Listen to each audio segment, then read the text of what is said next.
भूताच्या सत्यकथा. मामाचा वाडा.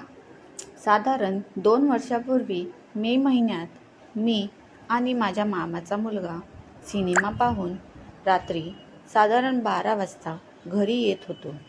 पौर्णिमा होती. त्या रात्री आमच्या मामाच्या एरियामध्ये आल्यावर अचानक गार वारा सुटला. एवढ्या वाऱ्यात गाडी चालवणं जरा धोक्याचंच, म्हणून आम्ही थांबण्याचा विचार केला. आमच्या मामाच्या एरियामध्ये जुना वाडा आहे. तो 30 वर्षापासून बंद आहे. आम्ही तिथे बाईक लावून बसलो. त्या वाड्यातून आम्हाला एक बाई येताना दिसली. तिने पांढरी साडी घातलेली आणि आश्चर्याची गोष्ट म्हणजे तिच्या डोक्यातून रक्त येत होतं. तिच्या डोक्यावर केस नव्हते. ती पूर्ण टकली होती. तिचा हा अवतार पाहून आमची जरा टरकलीच. ती आमच्याकडे पाहून विचित्र हसली. आम्ही खूप घाबरलो. आम्ही बाईक स्टार्ट केली आणि तिथून पळ काढला. ती आमच्या मागे पळायला लागली. आम्ही आमची पल्सर फुल स्पीडने पळवली. तरीही त्या बाईचा वेग जवळजवळ आमच्या इतकाच होता. आम्ही खूप घाबरलो.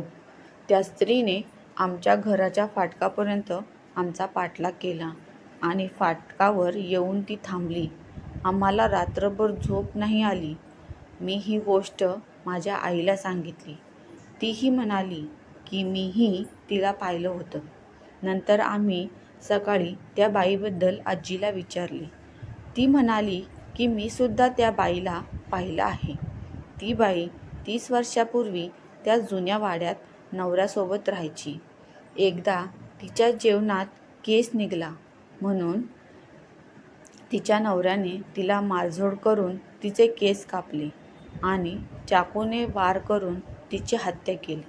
त्यानंतर जो तिचा नवरा पळून गेला तो कधी आलाच नाही. तेव्हापासून ती दर पौर्णिमेला दिसते. नंतर आम्ही कधीच रात्री बाहेर थांबलो नाही. मित्रांनो, तुम्हाला ही कथा आवडली असेल तर चॅनलला लाईक आणि सबस्क्राईब नक्की करा. धन्यवाद.